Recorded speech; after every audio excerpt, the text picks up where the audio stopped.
Et moi, j'étais rentré à 22 ans. Enfin, en 68, j'avais 22 ans. Je suis rentré en janvier 67 dans cette usine de chimie, comme ouvrier. Moi, j'étais au lycée Turgot, un lycée parisien qui est à République, pour ceux qui connaissent, et j'avais 18 ans, pile. J'avais passé le bac l'année précédente, et j'étais en classe préparatoire, en maths sup, donc j'étais lycéen, et j'étais déjà dans un milieu, on racontera plus tard, dans un milieu un peu politisé. Mes parents étaient socialistes. C'était des immigrés, hein, ils étaient arrivés avant la Deuxième Guerre mondiale en France, ils venaient de Pologne, ils étaient juifs polonais. Donc j'étais dans un milieu qui discutait quand même relativement facilement. Alors, on va parler de 68 en France, mais 68 a été un mouvement qui n'était pas français spécifiquement. Vous avez sûrement vu et étudié en histoire des choses sur 68 ailleurs dans le monde. Et ça a été notamment un mouvement étudiant qui a été mondial. On peut vraiment dire mondial, international, mais même mondial.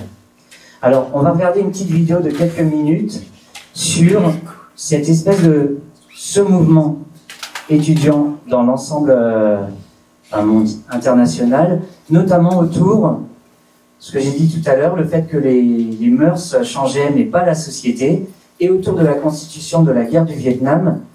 En mars 1968, par exemple, l'armée américaine fait un massacre de 500 personnes dans un village vietnamien. Et c'était que un des éléments, et c'était un élément de contestation de la part des jeunes. Très fort. Alors on regarde cette vidéo et ensuite on ouvre la discussion. Il y aura d'autres vidéos ensuite. Hein. C'est une vidéo qui est tirée du documentaire de Rothman qui s'appelle 68 dans le monde. Sensible décrètement de la société. Les systèmes éducatifs confrontés à l'inflation numérique se révèlent inadaptés, archaïques. Les étudiants passent rapidement de la critique de l'enseignement. Ils ont fait les civils, ils ont fait quoi contre les forces de l'ordre? Leur objectif des manifestants, c'était de manifester. C'était de dire on n'est pas d'accord, en particulier par rapport à la guerre du Vietnam. Ils trouvaient inadmissible qu'un grand pays comme les États-Unis fasse la guerre à un tout petit pays comme le Vietnam qui voulait simplement son indépendance. Ils trouvaient ça injuste. Il y en a d'autres qui manifestaient, vous avez vu en Allemagne, parce qu'un des leaders étudiants, qui s'appelait Rudi Dutschke, qui lui aussi était contre la guerre du Vietnam, on avait tenté de l'assassiner. Donc les manifestants, ils voulaient exprimer qu'ils n'étaient pas d'accord avec toutes ces choses-là. Et la police, dans tous les pays, le gouvernement leur demandait, il ne faut pas de manifestation. Il ne faut personne dans les rues. On n'a pas le droit, à cette époque-là, ceux qui essayaient d'exprimer leur colère, leur sentiment d'injustice, on leur disait « restez chez vous ». Eux, ils n'étaient pas d'accord. Donc, dans tous ces pays-là, on voyait des gens résister. La plupart du temps, vous avez vu, hein, leur objectif, c'était de rester sur place, de ne pas obéir à ce que voulait la police et donc le gouvernement. Donc, c'est pas du tout dans l'esprit, il faut tout casser, il faut tout détruire. Non, il faut dire ce qu'on pense tout fort. Le nombre de manifestations, j'en sais rien, il y en avait tout le temps. Presque tous les jours, surtout dans le milieu étudiant. Alors à l'époque, il y avait moins d'étudiants qu'à l'heure actuelle. Je ne sais pas combien il y en avait, peut-être 500 000, maintenant il y a combien, 3 millions d'étudiants. Il y en avait que 500 000, mais vous savez que c'est parti de Nanterre pour des histoires que les garçons voulaient aller dans les chambres des filles, et c'était interdit. Et c'est bon, c'est là, il y avait Cohn-Bendit. Comment on a entendu parler de ça? Et le gouvernement, alors c'était De Gaulle à l'époque qui était le président de la République, et c'était ce qu'on appelle un pouvoir fort. Ils envoyaient les flics très facilement, ils ne cédaient pas aux revendications, que ce soit des étudiants ou des travailleurs, c'était un pouvoir fort. Et tout le monde disait, ben, on peut, enfin les syndicats, les partis de gauche disaient, on ne peut rien faire, c'est un pouvoir fort. On peut bouger un petit peu, mais pas de trop. Et ce qu'il y a eu, j'anticipe peut-être un petit peu, il y a eu les étudiants, eh bien, ils ont résisté. quand De Gaulle il a envoyé les flics, c'est des images qu'on a vues un peu là à la fin, eh bien, ils se sont pas barrés, ils ont construit des barricades, ils sont restés. Et ça a été une étincelle qui a secoué toute la société. Quelques dizaines de milliers ou peut-être un peu plus d'étudiants qui résistent, De Gaulle il leur dit arrêtez, arrêtez de manifester, retournez à vos études, et puis ils refusent. Ils refusent parce qu'il y avait quand même un grand malaise dans la société, comme a dit Nicolas. Il y avait des tas de choses qui ne bougeaient pas au niveau des mœurs, au niveau d'un tas de problèmes sociaux, on va dire. Il y avait plein de choses étaient bloquées. Et c'est surtout contre ça que la jeunesse s'est révoltée. Bon, il y avait aussi la guerre du Vietnam, tout ça, mais il y avait un gros malaise dans la société. Et le fait que les étudiants ne cèdent pas, eh bien, ça a été une étincelle qui a déclenché la grève générale. Alors ça s'est passé comme ça en France, mais comme Nicolas l'a dit, dans des tas de pays, que ce soit le Japon, en Allemagne, en Italie, il y a eu des mouvements étudiants aussi importants, mais qui n'ont pas déclenché une grève générale. Pourquoi? Ben, j'en sais rien. C'est comme ça. C'est des phénomènes sociaux. Après, on peut faire des analyses et expliquer, mais... C'est que très vite, et contrairement peut-être à ce qu'on peut voir aujourd'hui dans ce que vous connaissez de ces dernières années ou de ces derniers mois, le mouvement étudiant va avoir des répercussions dans l'ensemble de la population. Alors, on va vous montrer un petit extrait d'un documentaire qui s'appelle Grand Soir, Petit Matin de William Klein, et qui, lui, a passé mai 68 à filmer les gens dans la rue. Alors, vous allez voir une barricade, et comment l'année d'après, comment le matin d'après, les gens parlent autour de la barricade. Ça se passe vers le 23 mai, un peu plus tard, mais ça vous donne une idée de l'ambiance générale qui existait dans la société française à l'époque. Ce qu'on est en train de dire en ce moment, il fallait se dire, et il va se passer une chose, c'est qu'il y a 25 ans, personne, si les gens se l'ont dit, ils n'ont pas bougé. En ce moment, les gens se disent, ils ne bougeront peut-être pas. Ouais. Et si on laisse les choses dans l'état actuel, dans 25 ans, dans les 25 prochaines années. Un détail que je veux dire, vous avez vu tous les pavés, après ils ont tout goudronné, hein, les rues de Paris. Enfin, en quelques mois. Ce qu'il y a aussi, d'un point de vue général, ce qu'il faut dire, c'est qu'à l'époque, il n'y avait quasiment pas de chômage.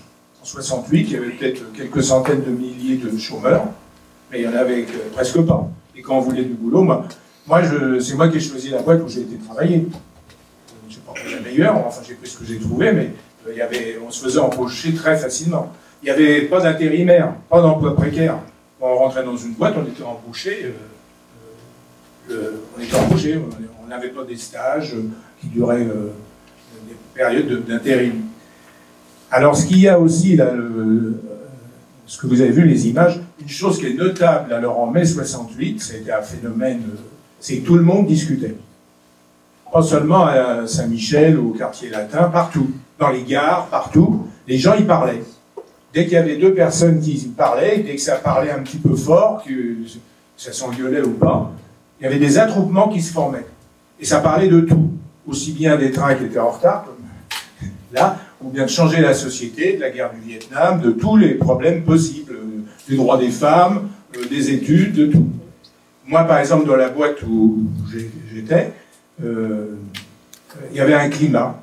En une semaine, il y a un climat qui s'est instauré à cause de ces événements-là. Et la grève s'est répandue très rapidement, de boîte en boîte. Et nous, c'était une grosse boîte, hein, au Céliclaf à Romainville, il y avait 3300 salariés. On s'est mis à quelques-uns devant les portes et on a dit aux gens, on ne rentre pas, il va y avoir une assemblée générale pour décider qu'est-ce qu'on fait pour la grève. Et les trois quarts des gens ne rentraient pas.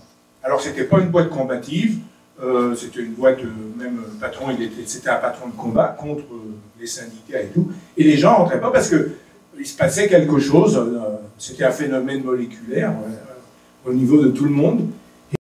À l'extrême, il y avait pas de il y a des revendications générales qui ont émergé. Alors c'était 1000 francs, 1000 francs minimum pour tous, les 40 heures tout de suite, des choses comme ça. 1000 francs, je ne sais pas à quoi ça correspondait aujourd'hui, s'il faut vous dire, je ne sais pas, 800 euros, je ne sais rien, environ. Mais les gens, à un certain niveau, ils ne se sont pas mis en grève pour les revendications. Ils se sont mis en grève parce que depuis 10 ans, il y avait De Gaulle, ou 9 ans, 8 ans.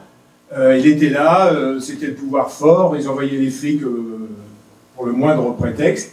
Et ça a été un phénomène, les gens, ils se mettaient en grève, et puis après, ils avaient des revendications, mais c'était en plus. Mais c'était pas simplement qu'on discutait, c'est qu'on avait l'impression de participer à ce qui était en train de changer. Vous voyez ce que je veux dire? C'était pas seulement discuter pour discuter, mais on manifestait. On avait des idées pour faire bouger la société, pour aller dans un sens plus juste, plus égalitaire, plus normal. Et ce sentiment de participer, d'aller dans un sens positif, je ne sais pas comment dire, c'était très très répandu. Et ça, c'était extraordinaire. Tous les gens qui ont vécu 68 ressentent ça. Ils ont participé à un grand mouvement qui a été dans un sens, comment dire, favorable à la société. Et ça, c'est extraordinaire. C'est pour ça qu'il y avait tellement de discussions, que chacun donnait son avis. Non, il faut faire ça, il faut faire ça. Mais tous ceux qui disaient ça, beaucoup en tout cas, c'était pour aller pour que ça aille mieux, pour tout le monde. Ils ne trouvaient pas normal qu'il y ait des injustices, qu'il y ait une société bloquée, des riches, des pauvres, de la guerre au Vietnam, ou comment ça se fait qu'on n'avait pas le droit de s'instruire alors qu'on était dans une France qui allait un peu mieux et tout ça. Vous voyez, c'était ce sentiment, cet humanisme général, c'était très profond et ça a duré... pas seulement en 68, ça a duré quand même dans les semaines, les mois et ça a profondément marqué ceux qui ont participé. Et le petit passage, il le rendait bien un peu. Hein, mais les gens, ils n'étaient pas d'accord, mais ils en discutaient. Et ça on l'a perdu un peu aujourd'hui. On discute plus des problèmes de la société en général. On pense que c'est même plus possible aujourd'hui, c'est faux. On va voir ce qui se passe. C'est ce qu'on appelait les comités d'action lycéens, c'est-à-dire les lycéens qui s'organisaient dans la grève et pour que la grève s'approfondisse. C'est pareil, c'est le même réalisateur, William Klein. À la Sorbonne, on Qui c'est qui a rédigé ce tract? tout ça René Maillère d'un type qui venait de Sarcelles, c'est pas normal. Non, oui, si, il a été rédigé il y a 3 jours. Voilà, c'est un vieux truc. Il est Charlemagne, là, c'est ça, celui-là, si tout le monde l'avait, ce sera vachement bon. Louis le Grand, lui, on est ça. Une petite chose que je veux dire, là c'est des parents a priori qui téléphonent, ils sont inquiets, parce que la nuit des barricades du 10 mai, il y a eu 600 blessés dans les manifestants. Les forces de l'ordre, j'en sais rien. Et il y a eu 600 blessés. Donc c'est même étonnant qu'il n'y ait pas eu même des morts. Parce que c'est un pavé sur le coin de la gueule, ça peut être grave. J'étais lycéen et j'étais membre des comités d'action lycéens, les CAL. Même avant 68, dans mon lycée, au lycée Turgot, on avait fondé un comité d'action lycéen. Je ne me rappelle plus combien on était. Hein. C'était pas des adhésions, mais on était plusieurs dizaines, certainement. On se bagarrait parce qu'on estimait qu'on n'avait pas assez de droits. On nous considérait, on avait 16, 17, 18 balais, même plus. Hein. À l'époque, la majorité était à 21 ans. C'est seulement après, c'est peut-être un des résultats de 68, hein, ils ont abaissé la majorité à 18 ans. Et donc, on estimait qu'on nous traitait comme des mômes. On n'avait rien de quoi faire, il n'y avait pas de lieu de réunion, c'était très très rigide à tout point de vue. Donc, je ne me rappelle même plus des revendications qu'on avait, mais on réclamait la liberté d'expression. C'était important pour nous. Évidemment, il y avait la mixité. Tous les lycées étaient ou de gars ou de filles. Il n'y avait pas de lycée, c'était rarissime, je crois qu'il n'y en avait pas du tout. Il n'y avait pas de... Nous, on réclamait rien de spécial de ce côté-là, mais un des résultats 68, c'est que tout de suite après, il y a eu les lycées mixtes.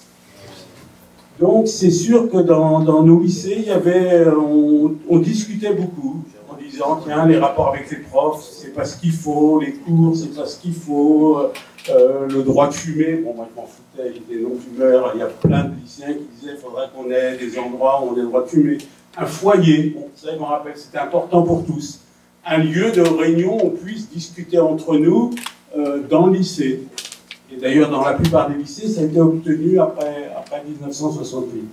Donc c'est dans ce climat-là qu'il y a eu 68, alors là, on s'est engouffré, c'était extraordinaire. Là, toutes les manifestations de la première semaine qu'on a vues avec les étudiants ont participé à fond, et même en nombre, cette nuit des barricades, bon, c'est pas celle-là précisément, mais celle qu'on a parlé, on était plusieurs dizaines de milliers pas seulement de Paris, de toute la banlieue. Hein. Je ne sais pas si vous avez vu, au début de ce petit reportage, il a parlé du lycée de Sarcelles. Tous les lycées de la région parisienne s'étaient retrouvés à l'enfer Rochereau, et ça a contribué à faire masse avec les étudiants, et bien après, évidemment. Les jeunes, les adolescents étaient considérés comme des mineurs. Ils avaient le droit d'aller au service militaire à 18 ou 19 ans, hein, et puis faire 16 mois ou plus. Et ce qu'il y a eu là, à partir de cette période-là, bon, il n'y avait pas les portables, bien sûr, pour se téléphoner, mais il y a eu les radios périphériques Europe numéro 1, puis je crois RTL, qui envoyaient des reporters dans les manifs, et qui, en direct, disaient, voilà, bah, il se passe ça, la police fait ceci, les barricades se montent autour de la Sorbonne et tout. Et dès ce moment-là, il y a eu un phénomène qui s'est passé, c'est qu'il y a des milliers de jeunes de banlieue qui sont montés à Paris, qui sont venus dans le quartier latin, mais pas spécialement des lycéens, des jeunes prolos, des employés de bureau, des jeunes, hein, plutôt, qui venaient pour soigner avec les flics, parce que ils trouvaient que ce qui a choqué beaucoup, c'est, comme je vous ai dit, le 10 mai, la nuit des barricades, 600 blessés, donc des tas de gens étaient concernés, et blessés et arrêtés aussi, et ça a fait de l'indignation dans la population. Tout le monde trouvait que le gouvernement, il en avait fait de trop, il avait laissé la situation dégénérer, on connaît ça, hein. Mais là, ça avait pris une grande ampleur et ça a indigné tout le monde. Et tout le monde a trouvé que le gouvernement, la répression était trop forte, c'était inadmissible. Voilà. Et c'est à la suite de ça, dans la semaine qui a suivi, que les boîtes se sont mises en grève, progressivement. Et j'anticipe peut-être sur la suite, ou bien je l'ai déjà dit, mais la boîte où j'étais, moi, on s'est mis à quelques-uns, je l'ai déjà dit, on s'est mis à quelques-uns devant les portes, et c'est de même qu'on avait un tract, bien sûr, pour appeler à se réunir, mais les gens ne rentraient pas. Marc, tu dis que tu as participé aux manifestations. Que pensaient tes parents? Et autre chose, c'est un peu pour discuter des générations au-dessus. Que pensaient tes parents? Qu'est-ce qu'ils disaient? Quelles discussions tu avais avec eux? Mes parents étaient très inquiets, comme ceux qui étaient au téléphone. Ils essayaient de ne pas le montrer, mais je sais que mon père avait été au lycée, demandait de mes nouvelles. Il travaillait pas loin de mon lycée, il a été aux nouvelles. Une des manifestations, je crois que c'est celle-là, c'est le 24 mai, celle-là, c'est ça dont on parlait. Bon, c'est pas grave. La manifestation est passée en bas de chez nous. Il m'a chopé au passage, il m'a forcé à remonter à la maison. Mais d'un autre côté, il était quand même lui aussi dans le mouvement. J'avais un de nos potes qui était un peu plus âgé, qui avait une voiture et qui était en panne d'essence. Ils se sont rencontrés à côté du lycée, il lui a filé un bidon d'essence. C'était un signe évident que, même s'il avait peur, même s'il trouvait qu'on en faisait trop et tout ça, il était dans le mouvement, un peu comme tout le monde. C'est normal, on essayait tout le monde trouvait ça normal, à part ceux qui étaient vraiment réacs, qui voulaient que rien ne bouge et tout ça. Il y a beaucoup de gens qui participaient de cœur avec ce qui se passait. Hein, la manifestation du 13 mai qui a eu lieu à Paris, on a parlé d'1 million de personnes, je ne sais pas combien réellement, c'était plusieurs centaines de milliers, ça durait toute la journée, il y avait plusieurs cortèges parallèles, c'était absolument dingue.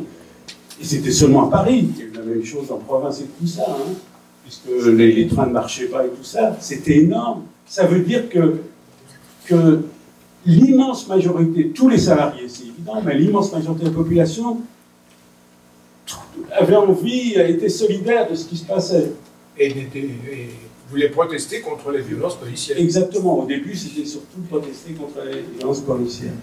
Pour les profs, mai 68 a complètement changé nos rapports par rapport aux profs. Il y en a certains qui se sont mis en grève exactement comme nous, au même moment que nous. Le lendemain du 13 mai, on a décidé d'occuper le lycée. Vous vous rendez compte? C'était inimaginable. C'est courant maintenant. Peut-être, mais à l'époque, on occupait le lycée. Je me rappelle, j'ai pris mon sac de couchage et je dormais au lycée. Mes parents me traitaient de fou, hein, j'habitais pas loin du lycée, ils me disaient t'es fou, tu passes la journée d'accord, mais pourquoi tu reviens pas le soir à la maison? C'est mieux, il y a la salle de bain, il y a le frigo et tout ça. Je leur disais non, j'ai envie d'occuper le lycée. Et il y a des profs qui ont fait la même chose. Pas seulement pour nous surveiller, pour non, parce que eux-mêmes étaient suffisamment en colère ou voyaient des raisons pour eux aussi participer à cette occupation. Bien évidemment, quand on occupe ensemble, ben, on commence à se tutoyer, les rapports avec les profs ont complètement, en particulier avec la petite minorité qui occupait, a complètement changé. Dans notre lycée, la majorité des profs a fait grève aussi en mai 68. Vous voyez, des mouvements comme ça change, y compris les rapports entre les gens. On participait d'un même, d'un même combat. Un jeune dit à je ne sais plus qui, tu pourrais faire ça pour la révolution. Alors, est-ce que tu dis, voilà, on change, on parle, etc., mais est-ce qu'on parle de révolution? Ça c'est, je ne sais pas à partir de quel moment, mais c'est sûr qu'au fur et à mesure de mai 68, c'était plus seulement contre la répression policière ou pour le droit d'avoir un foyer dans le lycée ou pour des augmentations de salaire, comme Jean-Louis l'a dit. Pour plein de jeunes, c'est devenu complètement autre chose. On se bagarrait, mais pas seulement pour le petit truc, mais pour beaucoup plus, pour changer la société. Le mot révolution, à partir de certaines manifestations. La manifestation du 13 mai, c'était contre le gouvernement. C'était 10 ans, ça suffit, De Gaulle, barre-toi. Il y avait une petite pancarte tout à l'heure, il y avait marqué à Colombey, il y a 2 places. Colombey, c'était le village natal de De Gaulle. Oui. Mais au fur et à mesure, c'est devenu beaucoup plus profond que ça. On voyait des drapeaux rouges dans les manifestations, on disait « Vive la Révolution ».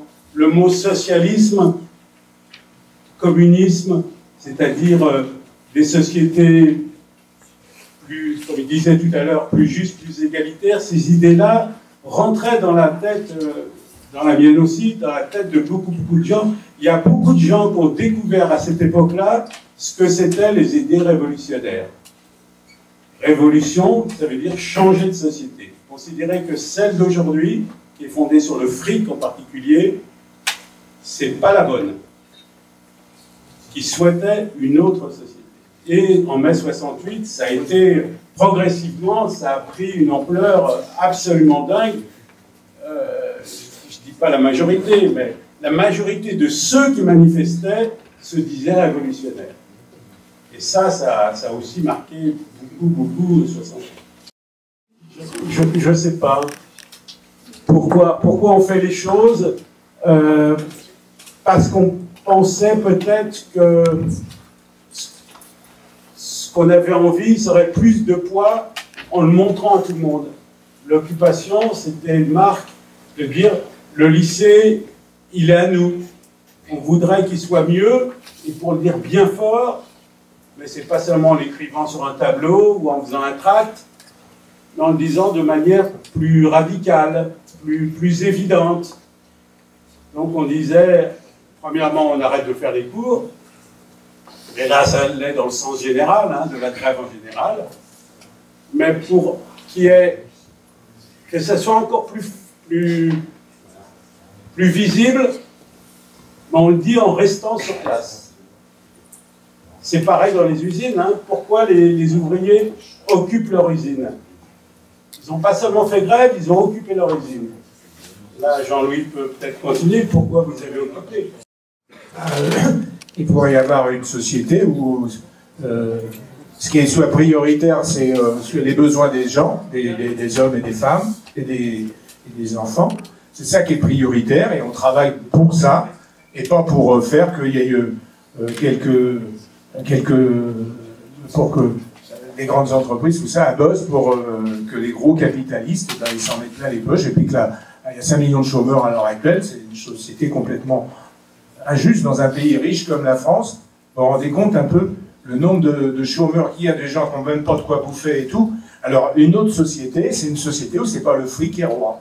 Alors, il faut quand même du fric, bien sûr, mais c'est pas le but de la société. Le but de la société, c'est de faire que il y ait des rapports normaux, qu'on produise en fonction des besoins des hommes, des médicaments pour ces besoins, des choses utiles. Et que ça soit pas le fric qui dirige tout, comme à l'heure actuelle, comme c'était en 68, et comme c'est à l'heure actuelle toujours, ça n'a pas changé. Et là, ce que disait aussi le copain, c'est le gros truc qu'il faut comprendre, c'était une explosion sociale très importante. Et alors pourquoi il y a eu ça? La société a été bloquée à cause du pouvoir fort de Gaulle, qui était là depuis 10 ans, avec tout ce que ça voulait dire, rien ne changeait, au niveau des mœurs, au niveau... Et le fait que dans les lycées, il n'y avait pas de locaux pour les jeunes se réunir, c'était pas mixte, enfin plein de choses de la vie de tous les jours, eh bien, ça a fait une explosion, puis ça a pris beaucoup d'ampleur. Et dans les usines, ça a été pareil. Moi, je sais que dans la boîte où j'étais, on a occupé pendant 3 semaines, des centaines, plusieurs centaines, mais pareil, la nuit aussi, parce qu'on voulait être ensemble. D'abord, il fallait être présent pour pas que les CRS viennent reprendre l'usine avec des cadres. Donc, il fallait être présent. Et puis, parce que aussi, c'était sympa. Il y avait de l'ambiance. On ne s'ennuyait pas. Il y avait le bal tous les soirs. Alors, tout le monde ne venait pas à cause du bal. Hein. Mais c'était aussi parce que les gens étaient contents d'être ensemble. Entre autres, c'était une usine où il y avait beaucoup de conditionnés et beaucoup d'ouvriers. Et tout le monde occupait, les femmes aussi, alors que ça ne se faisait pas partout, mais voilà. Et puis le fait qu'il y avait des centaines de personnes qui occupaient, je parle de ma boîte, ça fait qu'il y avait beaucoup d'initiatives qui étaient prises, et prises par les grévistes qui décidaient de faire des choses. Pour continuer un peu sur les gens qui voulaient changer et pourquoi ils voulaient changer, je vais vous montrer un petit extrait qui se passe à l'Odéon, théâtre de l'Odéon, c'est un théâtre qui se trouve dans le quartier latin. Et à un moment donné, c'est devenu un grand forum où tout le monde venait parler de ses problèmes. Pas seulement les étudiants, justement, mais aussi les travailleurs. Le certificat d'études sont toujours en dessous. Si vous êtes 80% d'intellectuels ici. Et moi qui n'ai que mon certificat d'études, et ben jamais j'arriverai au niveau du haut. Et malgré tout, je ne suis pas un minard. Parce que là, c'est des gens qui viennent parler, qui ont envie de parler. Mais est-ce que dans ta boîte, pendant l'occupation, les gens parlaient de leur vie, de ce qu'ils aimeraient changer Est-ce qu'il y avait ce genre de discussion? On l'a dit tout à l'heure, ça parlait partout. Et entre autres dans les boîtes occupées. D'abord, quand vous passez la journée et la nuit dans une boîte, vous discutez avec vos collègues de travail. Alors des fois, tout le monde ne se connaissait pas bien. En réalité, ça a créé des liens. Les gens, au bout de 3 semaines, je peux vous dire qu'ils se connaissaient bien. Il y avait des relations qui ont même duré d'amitié et tout, pendant des années après. Et même le climat, même après la grève, le climat était particulier dans les boîtes. Alors ce qu'il y a, c'est que toutes les boîtes n'ont pas été vraiment occupées. Il y avait pas mal de boîtes, c'était les syndicats qui occupaient. Mais là, moi où j'étais, il y avait des centaines de gars et de filles qui occupaient en permanence, la nuit, le jour.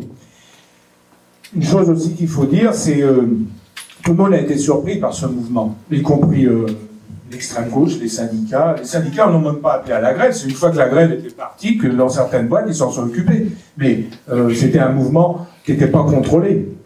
Il marchait tout seul, on va dire. Et les gens prenaient des initiatives. Moi, par exemple, pour parler de trucs concrets dans ma boîte, quand on s'est mis en grève, le 20 mai seulement, c'était la grosse boîte du coin. Et des travailleurs d'autres boîtes, des petites boîtes de 10, 20 ou 30 salariés, ils venaient demander de l'aide au piquet de grève. Est-ce que vous pouvez m'aider pour aller mettre ma boîte en grève? Parce que il y a une partie de l'encadrement qui était là, puis qui ne veut pas, qui s'y oppose. Alors tout de suite, il y avait des volontaires. C'était pas le comité de grève qui décidait, c'était les grévistes eux-mêmes. Ils partaient à 10, à 20, à 30 en courant. Ils allaient donner un coup de main à mettre des boîtes en grève. Une anecdote que je vais raconter quand même pour sourire un peu. au début de la grève, quand on a commencé l'occupation, devant l'usine, il y avait une grande rotonde vitrée où c'était les flics, les surveillants de la boîte qui étaient là. Enfin, c'était des anciens militaires, c'était des flics du patron. Et quand ils faisaient un rapport en disant qu'ils avaient trouvé un ouvrier en train de fumer dans un vestiaire à un coin, ils pouvaient être licenciés. Hein. Ils étaient craints, ils étaient détestés aussi. Alors, là, personne n'a décidé, ça s'est fait d'une manière spontanée. Les grévistes sont rentrés dans la rotonde, je ne sais pas, à 100. C'était une grande rotonde vitrée. Et puis, ils se sont serrés contre les flics qui étaient là, et ils les ont poussés sur les bords de cette rotonde. Et puis, à un moment, il y avait un gréviste qui criait « On tourne !» Alors, tout le monde tournait. Et puis, quand un flic, il arrivait devant la porte ouverte, là, tout le monde poussait, puis hop, il était éjecté. Sous les applaudissements de tous les grévistes qui regardaient. Mais ça, c'était des trucs spontanés qui se faisaient parce que les gens, ils étaient mobilisés. En fin de compte, un des slogans de 68, c'est l'imagination au pouvoir. Eh bien, il y a eu plein d'initiatives qui ont été prises d'une manière spontanée, parce qu'à partir du moment où il y a beaucoup de gens qui s'occupent de leurs affaires, ils ont des tas d'idées. Plus que quand il ne se passe rien. Quand il ne se passe rien, c'est la routine, il n'y a rien. Et à partir du moment où il y a des tas de gens, c'est pour ça qu'il y a des périodes, des fois, on va dire, qu'il y a des mouvements sociaux importants, des révolutions, des choses comme ça. C'est à partir du moment où des millions de personnes s'occupent de leurs affaires, il y a des choses qui changent. À partir du 13 mai, le mouvement va s'étendre aux usines. Ça va pas... Alors, le 13 mai, il y a une manifestation qui regroupe 1 million de personnes, appelée par les syndicats. Ça va pas tellement plus loin.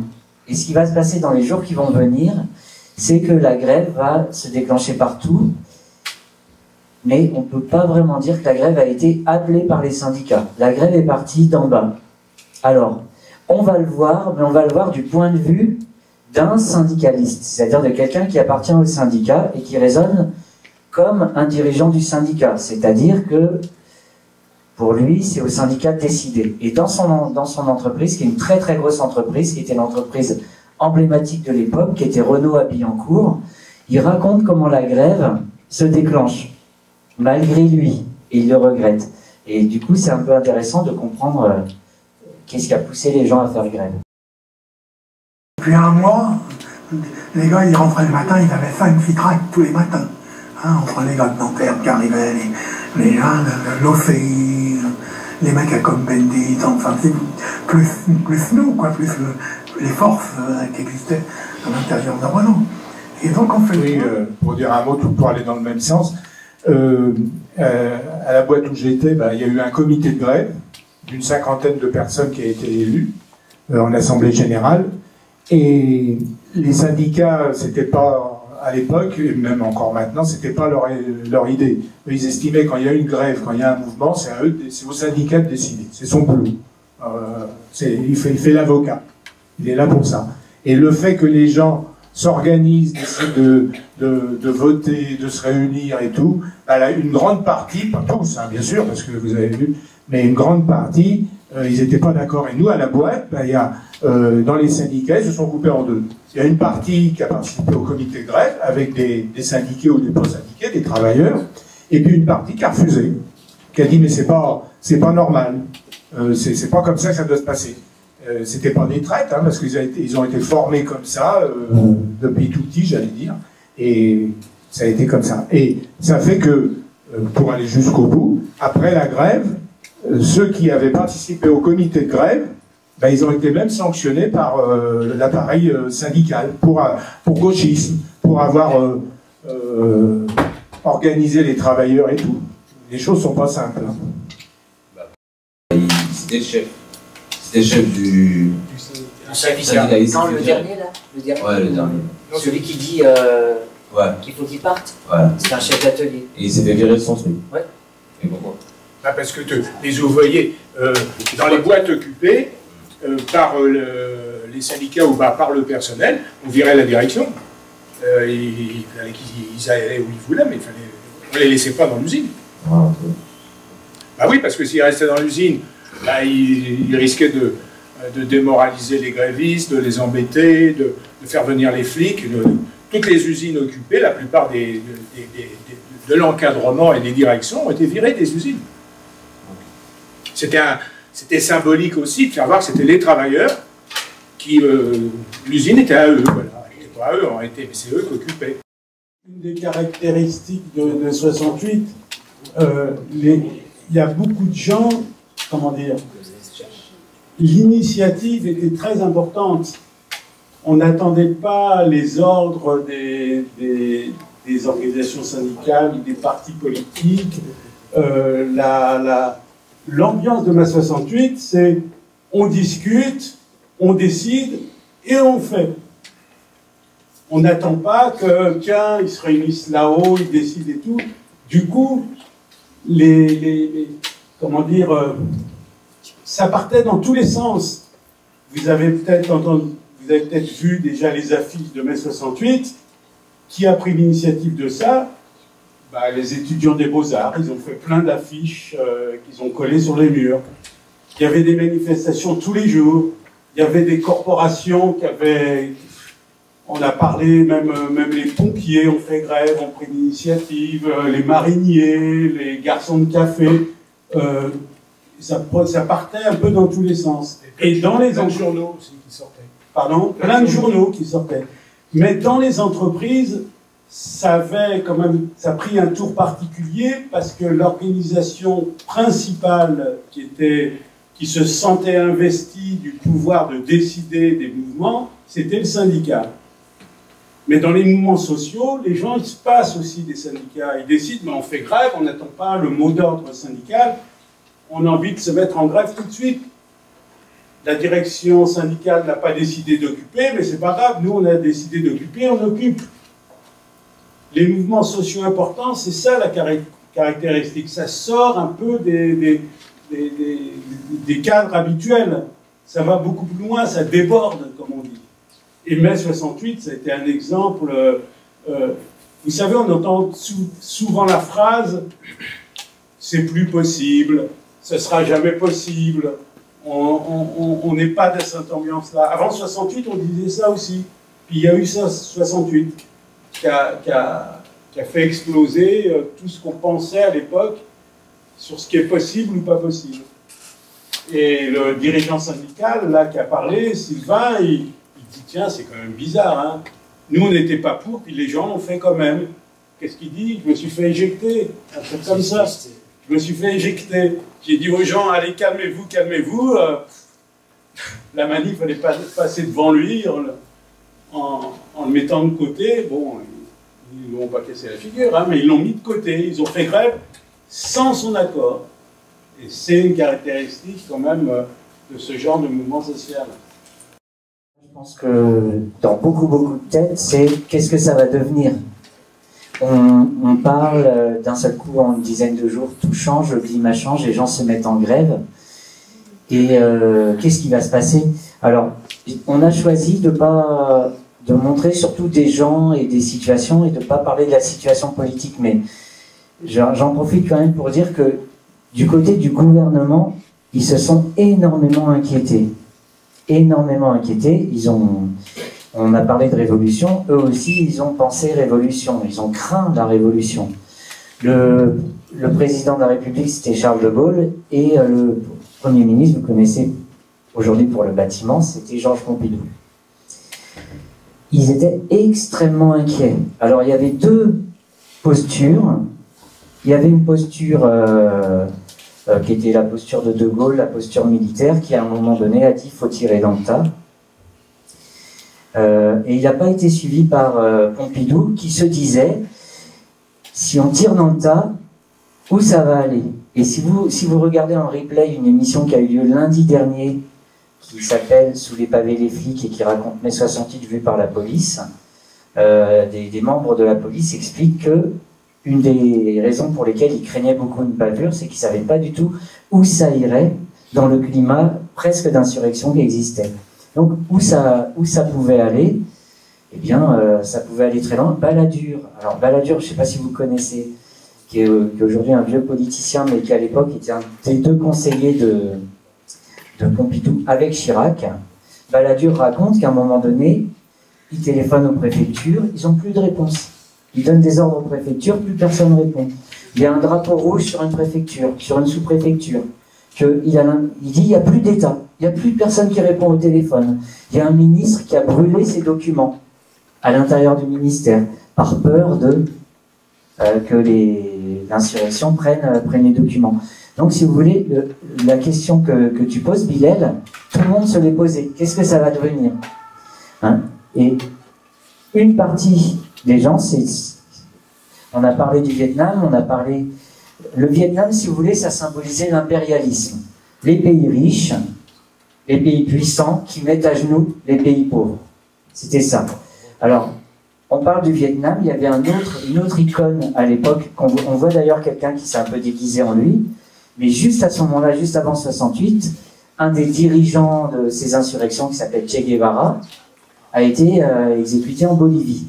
Et pour beaucoup de gens, c'était ça, c'était changer la société, la changer radicalement, revenir aux idées du socialisme, du communisme, de Marx. Ça prenait ces formes-là. Et une partie importante des gens, des jeunes surtout, s'est dit, ben, c'est le moment de changer la société. Alors, je vais vous montrer un extrait où les étudiants se sont dit, il y a les ouvriers, on fera rien sans les ouvriers. Quant aux étudiants, ils veulent rejouer le symbole des grandes grèves de 1936 et c'est à Billancourt qu'ils viennent fraterniser avec la classe ouvrière. Dès le soir du 16 mai, le jour même de l'occupation.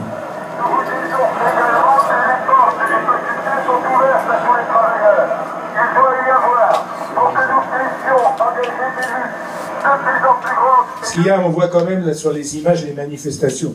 Ce qui a été impressionnant, c'est les manifestations qu'il y a eu dans Paris, puis en province, bien sûr, où il y avait quand même des dizaines de milliers de personnes qui manifestaient, mais pas spécialement des étudiants ou des lycéens, beaucoup de jeunes travailleurs, des jeunes qui voulaient changer la société aussi, et il y a eu des manifs un peu monstres.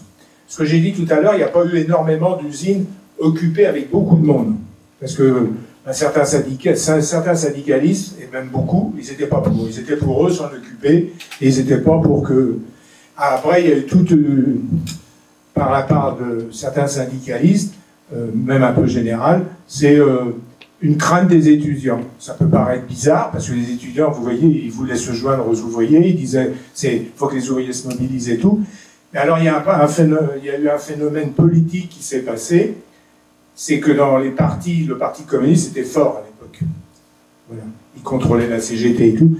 Et parmi les étudiants et dans les jeunes, il y a des gens qui se sont réclamés aussi du communisme ou de l'anarchisme, de ce qu'on veut, et qui n'étaient pas d'accord avec le Parti communiste. Parce que le Parti communiste, il voulait changer les choses par les élections, point à la ligne. Les luttes, non. Et puis il soutenait l'URSS, qui était une dictature. Donc, il y a eu une crainte de responsables syndicalistes et politiques que les idées des étudiants et des jeunes, elles se répandent dans la classe ouvrière. Vous voyez? Voilà. Ça a été un des problèmes. Parce qu'en soi, on voit sur les images que les étudiants venaient quand même devant les usines, donc même si effectivement il y avait cette crainte syndicale-là, avec le principe de CGT, qui empêchait les étudiants vraiment d'entrer dans l'usine, il y a quand même eu beaucoup d'échanges qui se sont faits, il y a eu ce qu'on appelle la convergence de lutte aujourd'hui. Les syndicalistes, en général, empêchaient les étudiants de rentrer dans la boîte, enfin, pour ce qu'il y avait à y voir, ils venaient pour discuter avec les ouvriers. Mais nous, par exemple, là où c'était une vraie occupation, les étudiants étaient invités à venir. Et au contraire, on était contents quand ils venaient, parce que ça faisait des tas de discussions, puis ça intéressait les ouvriers, puis ça intéressait les étudiants. Mais ce qu'il y a eu surtout, c'est ce que je dis, les manifs, où il y avait beaucoup de monde, et là, beaucoup d'ouvriers, qui venaient à cause des transistors, comme j'ai déjà dit. Voilà. Mais enfin, des jeunes, quand même, dans les ouvriers. Oui. Donc, pour aller dans ton sens, la réalité, c'est quand même, il y a eu convergence, comme tu me disais, hein, dans les manifestations, dans les rues, dans tous les lieux publics, ça discutait, et on ne faisait pas attention d'où tu venais, qui tu étais. Dans la conversation, tu l'apprends, hein, on l'a vu dans certains reportages. Moi, je suis garçon de café, je travaille à tel endroit et tout. Mais c'est ça aussi, ça a été une des leçons de mai 68, c'est il n'y avait pas la séparation, comment dire, les syndicats voulaient, nous on est maîtres chez les ouvriers, on ne se mêle pas aux autres, le gouvernement allait dans le même sens en disant, vous les étudiants restez dans les facs, il y a bien une séparation, mais on voit que quand il y a des bagarres, des luttes, des combats de cette ampleur-là, tous ceux qui se bagarrent vont se retrouver ensemble. Forcément, il y a des moyens, pas assez, mais ça a été quand même, heureusement. C'est ce qui a fait la force aussi, hein, c'est que tout le monde s'est trouvé ensemble. Il y a le chapitre qui est souvent raconté dans les livres, enfin dans les livres, donc pas les livres d'école dans tous les cas, que De Gaulle, il a disparu. C'était le chef, c'était le président de la République, et pendant 3 jours, il avait disparu. Personne ne savait où il était, même le gouvernement ne savait pas. Il était parti en Allemagne, voir l'armée, parce qu'à l'époque, une partie de l'armée française occupait l'Allemagne, parce qu'ils avaient perdu la guerre. Ils occupaient, il y avait des dizaines de milliers de soldats, puis il y avait l'état-major là-bas, et il a été voir Massu pour dire, bon, bah, si ça tourne mal, est-ce que vous êtes d'accord pour intervenir? Alors l'histoire, après, vous demandez comment ça s'est terminé, on va y venir. Ça s'est terminé autrement. L'armée n'est pas intervenue. Déjà, on avait les CRS, hein, les gardes mobiles, les CRS. Eh bien, si l'armée était intervenue en plein milieu des trucs, on aurait résisté, on se serait battu. Nous, à l'usine, on occupait, on avait monté des cajots de bouteilles d'acide sur les toits, et on était prêt à les balancer si les CRS étaient venus. Alors, ce qu'il y a, c'est que quand ils sont venus pour nous virer, parce qu'ils sont venus quand même, bon, le mouvement se terminait. Il n'y avait pas de combat nulle part. Enfin, un peu. Si, à Sochaux, il y a eu 2 morts, 2 ouvriers qui ont été tués par les flics. Mais on a décidé de ne pas balancer les bouteilles d'acide sur la tronche des CRS. Voilà. Parce que ça aurait été un baroud d'honneur. Voilà. Mais l'armée serait intervenue, bah, il aurait fallu essayer de résister. Et puis alors, qu'est-ce que ça aurait fait? Bah, même les patrons, même le gouvernement, bah, c'était son inquiétude. Parce qu'après, ça tournait à la guerre civile. Parce que quand on a 10 millions de gens mobilisés, ils ne sont pas tous prêts à se battre. Mais il y en a beaucoup qui sont prêts à se battre. Et qui sont écœurés par le comportement du gouvernement. Mais enfin, ça s'est terminé autrement. Ce qui s'est passé, et pareil, ça c'est un choix de pas insister là-dessus, parce que l'essentiel c'était de voir un peu voilà ce que ça a été l'ambiance de 68, mais le gouvernement va signer, avec le patronat d'un côté et les syndicats de l'autre, un accord. On va appeler les accords de Grenelle. Suite à cet accord, les syndicats vont proposer aux travailleurs de reprendre le travail. Et peu à peu, en fait, à partir de cet accord, quand cet accord est signé, le nombre de grévistes continue à augmenter, et puis peu à peu, au mois de juin, entreprise par entreprise, les gens vont reprendre le travail. Je vais vous montrer une discussion sur un groupe de travailleurs qui n'est pas d'accord avec cette reprise du travail et qui discute pour savoir comment... Est-ce que ça va donner autre chose? Moi, chez Hino, des gens qui arrivent à faire 10 heures par jour. Donc, l'ouvrier, dans des conditions comme ça, reste rentré dans la grève, il n'a absolument pas envie de reprendre. Non, il n'a plus rien à faire. C'est qu'à partir du moment où il y a eu la signature des accords de Grenelle, qui n'était pas du tout au niveau des revendications, la revendication générale dans tout le pays, c'était 1000 francs minimum. Ils ont signé, les syndicats ont signé sur 600 francs. Vous voyez, c'est presque la moitié. Et puis les 40 heures qui étaient demandées, qu'on revienne tout de suite aux 40 heures, c'est à négocier. Ça répondait même pas au niveau économique, au niveau du fric et du temps de travail, ça répondait même pas à ce que les travailleurs voulaient. Et ils voulaient pas que ça, hein, on l'a expliqué. Alors, à partir du moment où ils ont signé, et bien, comme c'est dit dans le reportage, les syndicats ont poussé à la reprise. Ils ont dit négocier par entreprise, là où vous avez obtenu quelque chose, eh bien vous pouvez reprendre, et puis on reprendra la lutte plus tard. Et ils ont eu beaucoup de mal, hein, ça a duré 2 semaines au moins pour arriver à faire reprendre. Du côté du gouvernement, ils ont essayé plusieurs choses. Dans un premier temps, De Gaulle a proposé un référendum. C'est sur quoi? Un référendum pour que si une majorité dit oui, ils disent oui à De Gaulle. C'était sur la régionalisation ou la participation, je sais pas. Enfin, au bout d'un moment, son référendum, il l'a rangé dans sa poche.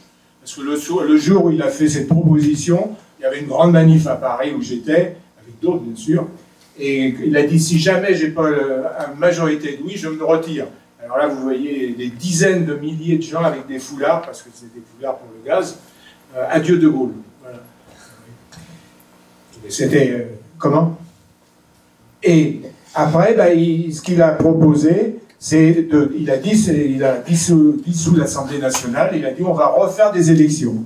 Et à partir de ce moment-là, les partis réformistes, les socialistes, les communistes au sud, ils sont rentrés dans le truc. Ils ont pensé qu'ils allaient gagner les élections. Et ils ont dit ok, allons aux élections, arrêtons la grève pour pas gêner les élections. Et ils ont fait reprendre un peu partout. Et bon, ben c'est sûr que ça n'a pas été une victoire, non? Mais moralement, la classe ouvrière et les travailleurs, quand je dis la classe ouvrière, c'est tous les travailleurs, ils avaient vraiment fait voir leur force. Et rien que ça, moralement, et c'était acquis comme une victoire. Mais le fait qu'ils aient fait reprendre le travail sans obtenir plus, là, on voit avec le film, les gens là, qui se disent « mais qu'est-ce qu'on peut faire maintenant ?» C'est là où il y avait peut-être... ça aurait pu devenir une révolution. Une révolution, c'est pas spécialement la violence, hein. C'est aussi changer de société, faire que les comités d'action, dans les quartiers il y avait des comités d'action, dans les usines il y avait des comités de grève, des fois, c'est ça que ça se coordonne pour essayer d'organiser les choses autrement. Même redémarrer les usines pour faire le pain, pour faire les choses utiles, voyez. Et ça fait que la bourgeoisie, De Gaulle, tout ça, ils n'ont pas eu recours à l'armée, bien que les CRS et gardes mobiles, ils étaient quand même partout.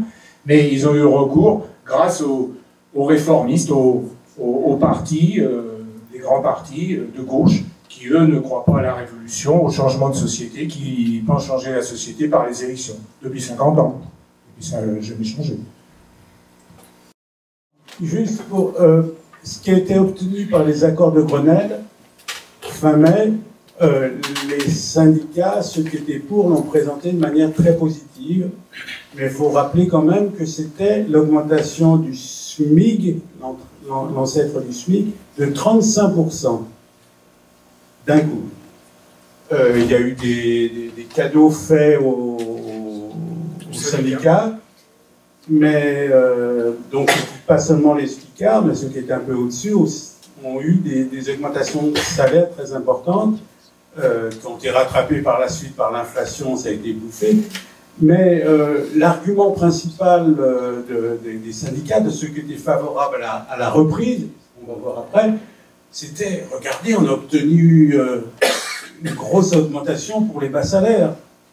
Mais il y a plein de gens qui disaient, on voulait bien autre chose que ça. C'était pas seulement l'augmentation de salaire, mais ce qu'on a dans la tête, c'est bien plus, on le voit dans cette petite discussion autour de la table, les gens pensent à largement au-delà, donc il y en a plein qui trouvaient que les conditions de travail, les rapports avec les chefs, l'ordre et tout ça, ça leur plaisait pas, et on leur disait, regardez l'augmentation du SMIC.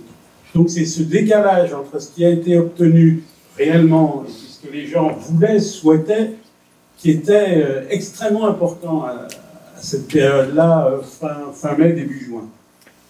Une précision par rapport à ce que dit le camarade, c'est ils ont augmenté le SMIC de 35%, mais à l'époque, il y avait peut-être que 500 000 personnes qui étaient au SMIC. La grosse majorité des gens, comme il y avait plein emploi, ils étaient un peu mieux payés, et tous les autres, c'était 10% d'augmentation. Et 10%, c'était pas énorme parce qu'il y avait beaucoup d'inflation à l'époque, dans les années, et vous aviez souvent des années où il y avait 7-8% d'inflation, c'était pas terrible. Et le copain l'a dit, la bourgeoisie, elle a quand même, et le gouvernement, ils ont fait des gros cadeaux aux syndicats. Et ils ont créé ce qui s'appelle la section d'entreprise. Alors c'est une bonne chose, c'est bien que les syndicats ils aient des moyens, mais là c'était un cadeau dans toutes les entreprises, le fait syndical a été reconnu, ils avaient des locaux, ils pouvaient désigner des délégués et tout. Ce que Macron est en train de récupérer maintenant, c'est ça qu'il est en train de supprimer. L'usine Wander. Les piles. Les piles, oui. Une femme ne veut pas rentrer dans l'usine. Et les deux hommes que vous allez voir qui veulent convaincre la femme de rentrer dans l'usine sont donc à la CGT. Ils ne sont pas de l'usine. Il a reculé. Il est tellement... Il a reculé que ça sera l'autre. La jeune ouvrière a pour interlocuteur deux membres du bureau local CGT de Saint-Ouen. Alors, dès qu'elle a décidé de rentrer. Non, mais je rentrerai pas. Non, je rentrerai pas là-dedans. Ça, je mettrai plus les pieds dans cette tôle, là. On peut rentrer ici, vous allez voir quel bordel que c'est. On est dégueulasse jusqu'à là, on est toutes noires, hein. Faut le voir, vous. C'est toi les bonnes femmes qui sont dans les bureaux, elles s'en foutent, là. Enfin, il y a avec le patron de tout ce que j'ai à faire, de toute façon, alors. Qu'est-ce que ça a changé pour vous, le 68? Ce qui a changé pour moi, je me suis rendu compte que la classe ouvrière pouvait changer la société. Parce que là, c'est même si les syndicats n'ont pas été dans le coup, pas à la hauteur du tout, c'est pour ça que ça a tourné comme ça. Ils n'ont pas encore ordonné les grèves entre elles. Il y avait des centaines de boîtes en grève, et puis ils n'ont pas encore ordonné tout ce mouvement.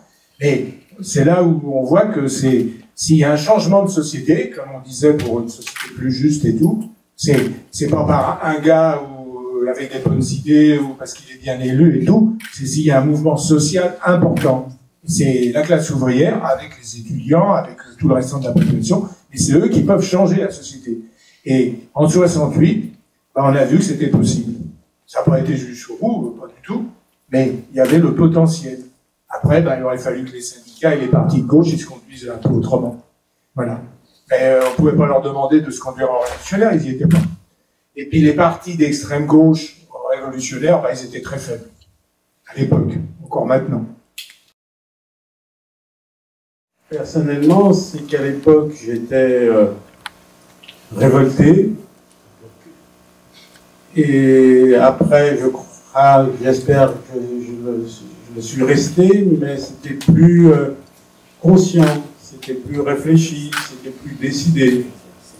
Je pensais que c'était pas seulement contre l'injustice, mais pour des choses positives, pour que la société soit mieux, pas simplement pour combattre l'ancienne. Parce que je considère en effet, à l'époque, ce que je voyais, c'était une société, une vieille société qui était...